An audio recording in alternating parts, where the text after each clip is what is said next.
Hello everyone and welcome back to another Train Sim World 2 news video. Now I wasn't actually expecting to do this one. I was just like, I may as well not. But then I was like, it's Southeastern High Speed, I've got to. And obviously a little reminder before we do begin, we do have the new Javelin shirt which is now available in our merch store. Obviously Teespring, link is down below for a limited time only. So yeah, we have got an article to go through, obviously building Southeastern High Speed. So yeah, we chat to the development team about building the signalling system of the upcoming Southeastern High Speed. And there goes on. Next week, classic mainline and thrilling high speed come to the Train Sim World 2 with the new UK route, Southeastern High Speed. We talked to our designer, Jeffrey Douglas, and the signalling team about how the real-world signalling system was recreated over 650 signals to support the BR Class 395 and the 375/9, and obviously soon to be, if you looked at the roadmap video, the 465.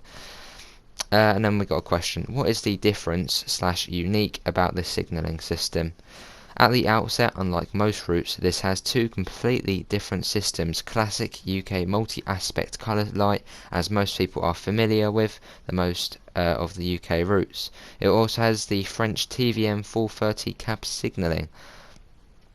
And another paragraph, it slows down. This is a slightly different system, but fundamentally the same as the LGV signalling, as it has the numbers popping up in the cab. As you switch over at Ebbsfleet, you will go from looking at the colour light signals as you normally would in the UK to then following what the speeding indicators inside the cab are telling you. The route feels like it's in halves. Half feels like a traditional UK route and the other half feels like a bit like the LGV Mediterranean. Does this mean our players who have experience playing LGV will feel some similarities? Yes, absolutely.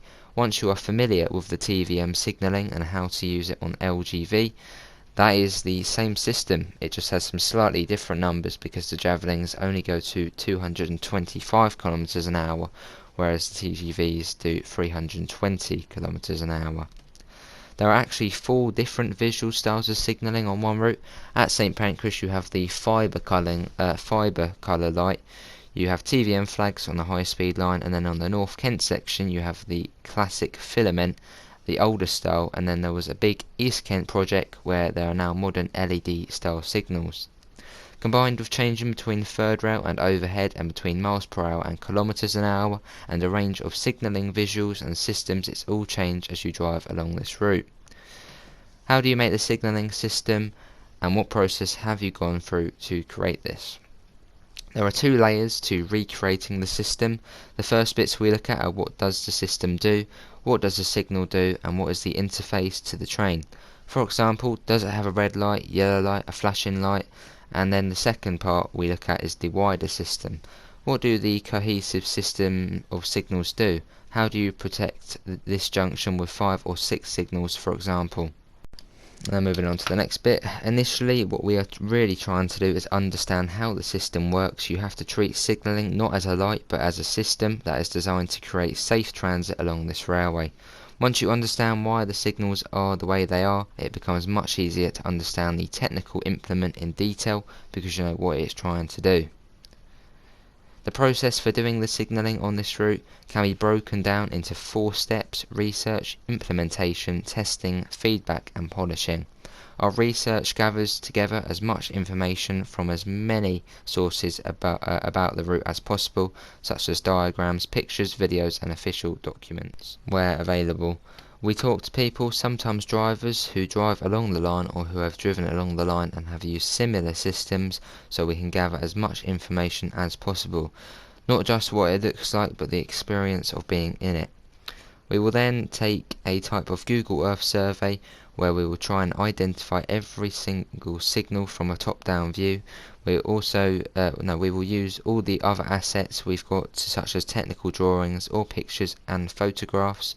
They will help us say just after the junction there is a signal, and on Google Earth we'll be able to see a blurry dot, which tells us that blurry dot is probably the signal I am looking for. It's a lot of detective work finding these dots and turning them into specific signals. With each of the dots we then put a description together detailing exactly what type of signal we are looking at. This is done across the entire route, and it doesn't just cover signals, it also covers everything related to signalling, which can include trackside cabinets, ID boards and approach counters. One of the largest parts of the signalling job is working out what those signals are and where they go. Once you get to understanding signalling, you begin to get a feeling for where the gaps are and where the signal should be. It's not quite as big as making the actual signalling system in the game, but it's not far off.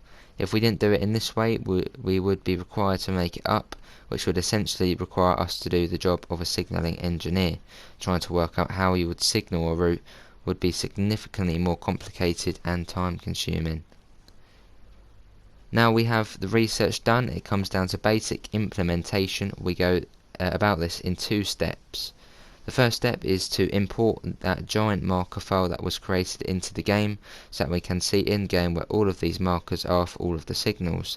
Then what we do is put placeholder signals which look a bit like giant lollipops that are track linked, and the objective here is to create signal objects that is a track linked into the correct location and set that placeholder signal so it acts like an actual signal even though it doesn't look like a real thing. It has all of the correct routes, properties, speed limits, and whether it's a shunt route or a main route. All the various technical data for the signalling routing setup are all done. Once we've done that, things become playable and the gameplay team are able to start making gameplay because the route now works. All of the signals look wrong, but they do what they need them to do. Our signalling team then need to focus on getting all of the visual setup done. What the team do is use a building block type parts, and effectively they snap these things together, rather than having one asset which is a finished signal that gets placed. What the art team do is create a base, ladder, post, 3 aspect head, 2 aspect head, and so on. We can then combine these inside the editor by selecting the pieces we need and clipping them together. Sometimes there can be up to 30 pieces clipped together.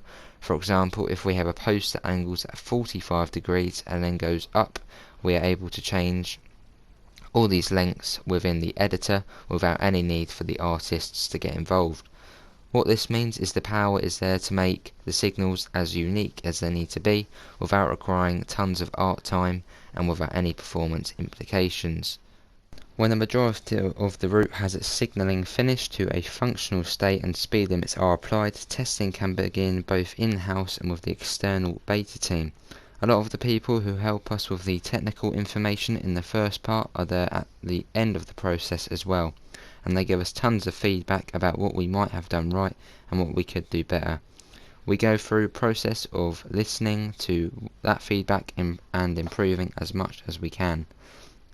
Now another question, did you come across any challenges whilst creating this signalling station? So TVM has had a lot of changes and improvements to some slightly unique characteristics for the line, but generally we've been improving the TVM system after learning some lessons from LGV. The engineering team has spent a lot of time on that side of things.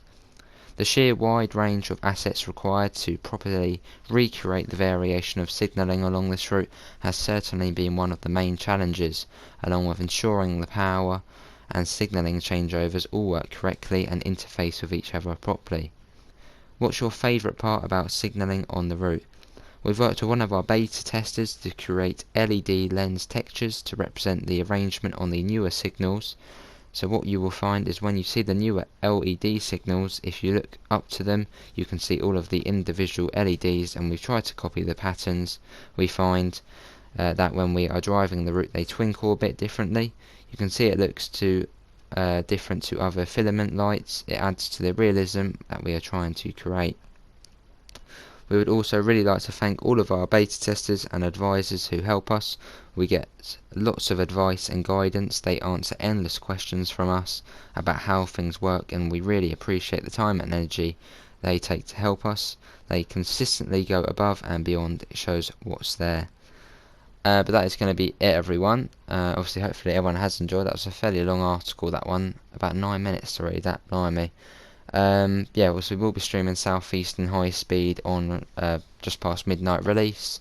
Obviously, yeah, you can get your Javelin shirts now on the merch store, 10% off using SEHS10 until the 4th of February. Obviously you'll find the link in the description to the Discord server and to the PayPal if you do want to help support the channel. But that is it. Thanks all for coming in and enjoy the rest of your day. See you all. Take care.